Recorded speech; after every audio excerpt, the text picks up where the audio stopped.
You had the rate lock page open on your phone, just like every morning that week. It read 7.12. You refreshed it, and the digits flashed red. Now it said 7.25. Nothing obvious triggered it.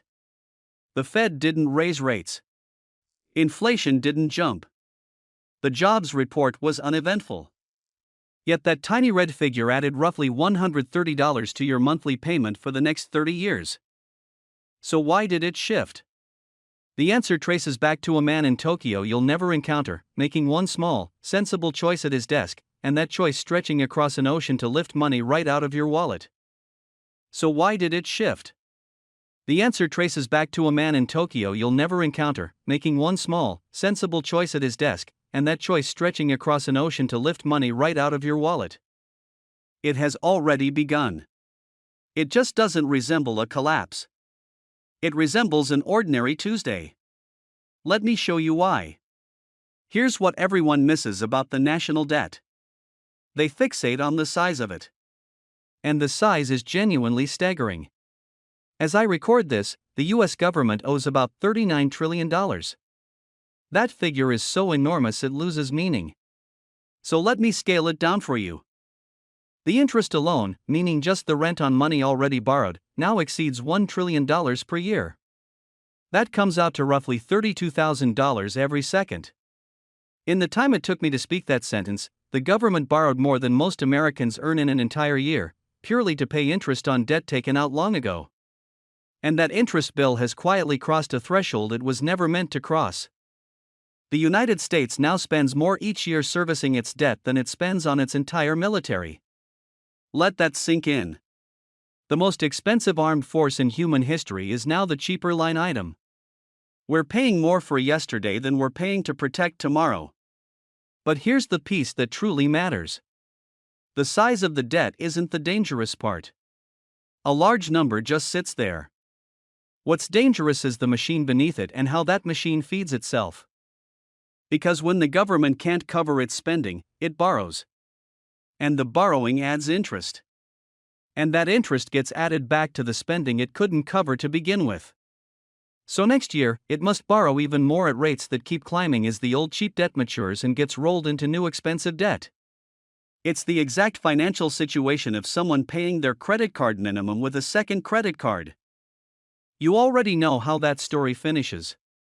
You've simply never watched a nation do it in real time. And this isn't some fringe theory whispered on the internet. The people who run Wall Street's biggest banks and hedge funds have started saying it publicly, in that careful, lawyered tone wealthy people use when they're nervous. One has labeled the debt the single largest threat facing the country. Another keeps warning that America is walking toward a moment when the math simply stops adding up. When the people who profit most from the system quietly start pointing out its cracks, it's usually worth looking up from your phone. Spread the $1 trillion interest bill across every household in the country, and it works out to around $7,000 or $8,000 per family each year just to cover interest. You never get an invoice for it. You just pay it through 100 small channels you never trace back. For years, none of this mattered. And there's a very specific reason. Someone was always there to buy. Which brings us to the man in Tokyo. Let's call him Hiroshi. Hiroshi manages money for a large Japanese institution. And for essentially his whole career, his job was boring in the best possible way. Money flowed in, and he parked a big portion of it in U.S. Treasuries, American government debt, the safest asset on earth. He didn't do it out of affection for America. He did it because Japan had kept its own rates near zero for a generation, and there was simply nothing to earn at home. So the smart play was to send money across the Pacific, where at least the debt paid something.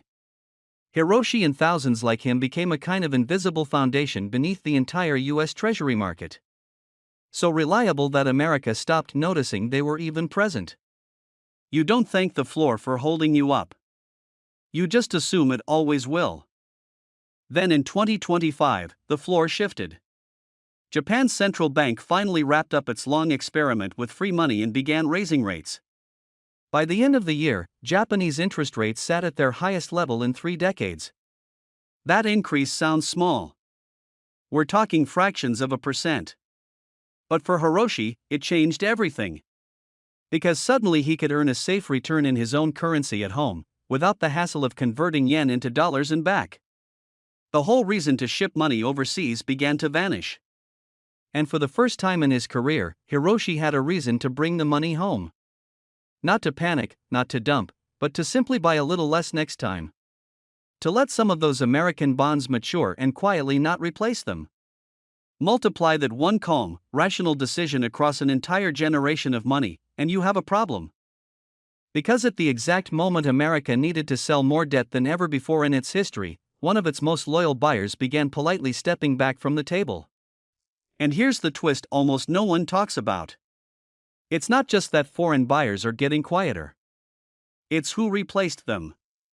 As recently as a couple of years ago, the biggest overseas holders of American debt were foreign governments and central banks, patient, boring institutions like Hiroshi's, buyers who hold through a rough quarter because they're playing a decades-long game.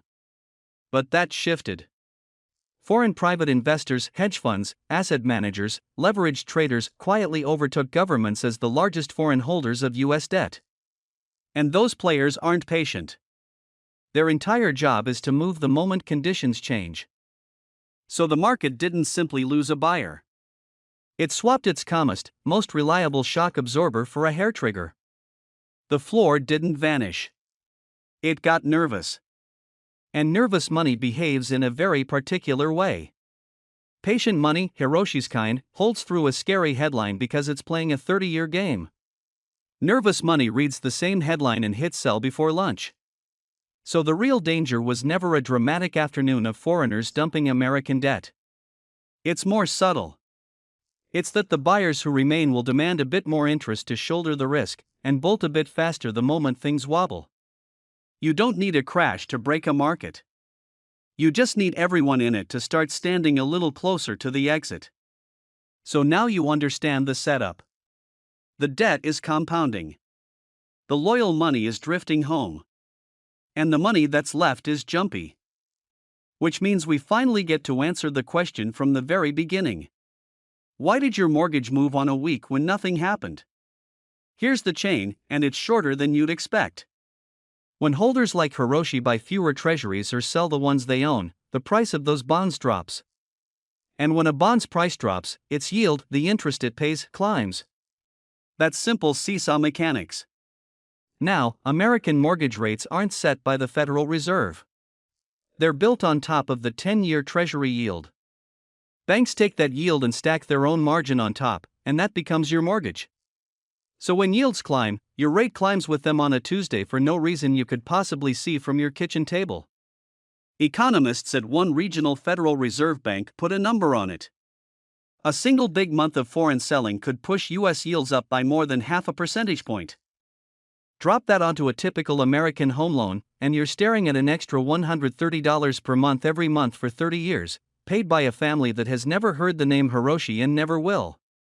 And the pressure isn't only coming from across the ocean. It's also building right down the street. Meet the second character in the story. Let's call her Marisol. Marisol is a loan officer at a regional bank in a mid-sized American town. Not a Wall Street giant. The kind of bank where small businesses get their credit line and first-time buyers get their mortgage. And Marisol is sitting on a slow-motion problem. Because her bank, like many regional banks, holds a large stack of commercial real estate loans, office buildings, strip malls, hotels. And here's the ugly little secret of commercial property. Those loans don't slowly pay themselves off like your house does. They come due all at once in one massive balloon payment, and then they must be refinanced. Well over $1 trillion of that debt came due recently, with hundreds of billions more stacked right behind it. And all of it was borrowed years ago, back when rates were near zero and those buildings were worth a fortune. Now the loans are landing in a completely different world. Rates are dramatically higher, and half-empty office towers are worth dramatically less, because a whole lot of workers simply never return to the office. So the math on refinancing no longer works. There isn't enough rent coming in to cover the new payment. So what does Marisol's bank do? It does what every bank does when it doesn't want to admit a loss. It extends the loan and pretends. That's the actual industry nickname, by the way. Extend and pretend. Which is a strategy in exactly the same way that not opening your credit card statement is a strategy. Push the deadline out another year or two, keep the loan looking healthy on paper, and hope conditions improve. Individually, every one of those decisions sounds reasonable. But across the whole system, the losses don't disappear. They just sit there in the dark, quietly stacking up. And a bank sitting on a pile of quiet losses does one predictable thing. It gets cautious. It says no to the small business that wanted to expand, and no to the young couple that wanted the mortgage. So look at where that leaves you. Standing in the middle. On one side, the money from abroad is thinning out, pushing your rates up. On the other, the credit at home is tightening, making everything harder to borrow. Two separate pressure points, an ocean apart, both squeezing the same person. And that person is you. Now, this is the point in the video where a lesser channel would tell you to buy gold, move to a bunker, and start bartering with canned beans. So let me stop and do the responsible thing, which is to argue the other side as forcefully as I can. Because the case against panic is genuinely strong, and you deserve to hear it. The United States is not Greece. This is the single most important thing to understand, and it's the piece the doomsellers conveniently skip. America borrows in its own currency, the dollar, which it also happens to print. That's a cheat code. A country that owes money in a currency it controls can never be forced to default the way a household or a business or even Greece can. It literally cannot run out of the thing it manufactures when the bill arrives. It can always, at absolute worst, create the dollars to pay it. So a sudden, dramatic we're out of money default? That's essentially off the table. And if you want proof that high debt doesn't automatically equal collapse, just look at Hiroshi's own country. Japan has been carrying a debt more than twice the size of its entire economy for decades. Ratios that were supposedly going to trigger the apocalypse. And Japan is still here, still functioning, still one of the wealthiest nations on the planet. On top of that, people have been screaming that US debt would finish America since the 1980s, and every single one of them so far has been wrong. Betting on the collapse of the United States has been one of the losingest trades in financial history. If you had sold everything every time someone waved a scary debt chart at you, you would have missed 40 years of getting richer. So take a breath, unbookmark the Goldcoin website, and you knew there was a but. Here's the trap in all of that comfort. Every single one of those reassurances is true. And that's exactly why the collapse won't resemble a collapse. Because think about what we just established. They can't be forced to default. They can always print the dollars. So when the debt genuinely becomes too heavy to carry the honest way, that's the door they walk through. They don't miss a payment. They pay every bill right on time, in full, with dollars that are quietly worth a little less each year. That's the entire trick. But collapse isn't an explosion. It's an erosion. It's inflation performing the exact task a default would, just slowly enough that you blame the grocery store instead of the government. This has a polite academic name. It's called financial repression. And it's the oldest move in the book. The name is boring on purpose. Nobody has ever marched in the streets over a phrase like financial repression, which is precisely why they chose it. Historically, it's how nearly every government has handled a mountain of debt it couldn't otherwise pay. Not with a dramatic reckoning, but by keeping interest rates a hair below inflation for years. So the debt slowly shrinks in real terms while your savings slowly melt. The debt gets paid down. It's just paid down out of your bank account in slow motion, without a single vote being cast. And there's a second bill hiding behind that one. Every dollar the government burns on interest is a dollar that can't go anywhere else. Roads, defense, the programs your parents are counting on. The interest doesn't just quietly melt your savings. It eats the budget from the inside, crowding out everything the money was supposed to accomplish in the first place. The debt starts paying for itself, and everyone else gets whatever's left. You are the repayment plan. You just never got a say in it. It's the raise you were proud of for about 3 weeks, right up until the grocery receipt quietly swallowed the whole thing. It's the checking account that somehow buys less at the end of the year than it did at the start, even though the number never dropped. That gap, that quiet little gap, is the interest payment on a debt you never personally signed for. And if this is the first time anyone has walked you through how this machine actually works, that gap between what they tell you and what's really happening, that's the entire reason I built a school community for this.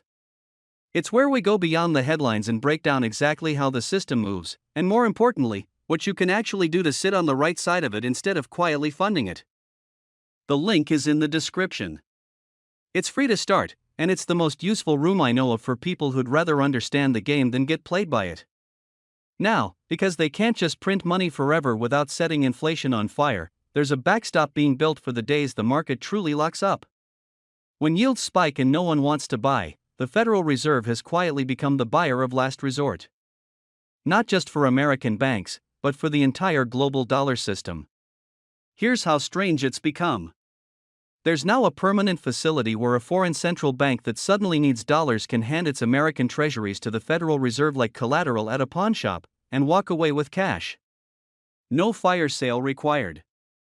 A pawn shop for entire countries.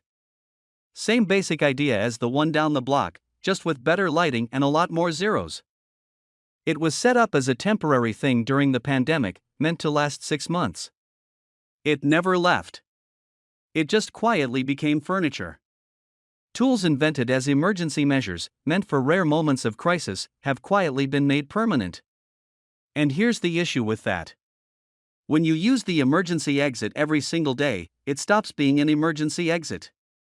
It just becomes the hallway. Rare stops meaning rare. The safety net stops being a net and becomes the floor everyone's standing on.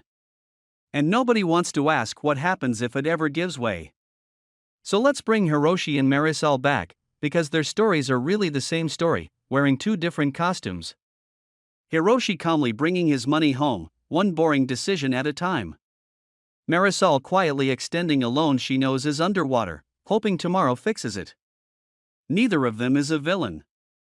Neither is panicking. Neither thinks they're doing anything historic. They're both just being completely reasonable inside a system that no longer rewards patience. And that's the thing about this kind of collapse. It doesn't need a villain. It doesn't need a crash. It just needs a few million reasonable people to each make a small, sensible choice, all leaning the same direction at once. And every one of those choices, Hiroshi's in Tokyo and Marisol's downtown, ends up in the same place. The same mortgage payment on the same kitchen table in a house neither of them will ever see. Which is why when people ask me if the debt collapse is coming, I have to correct the tense. It's not a forecast. It's a description. The loyal money is already drifting home. The buyers who replaced it are already jumpy. The interest is already compounding faster than the economy can grow. The emergency tools are already permanent. And your dollar is already, right now, quietly buying a little less than it did last year. None of that is a prediction of some dramatic future event. That's a photograph of this exact moment. The beginning already happened. You just didn't get an announcement, because collapses that arrive on schedule and default in public are the rare kind. This is the common kind. The kind that shows up as a slightly higher mortgage rate on a quiet Tuesday and asks you to assume it's nothing. So no, you don't need the bunker. But you do need to stop watching the wrong number. The size of the debt was never going to be the thing that got you. The slow, quiet transfer, the gap between your raise and your rent, the erosion you were trained to blame on everything except the machine actually causing it. That's the thing. Now you can see it. And the people who can see the game being played are historically the ones who don't end up paying for it. The rest just get a slightly higher payment every month for 30 years, and never once wonder about a man in Tokyo they'll never meet.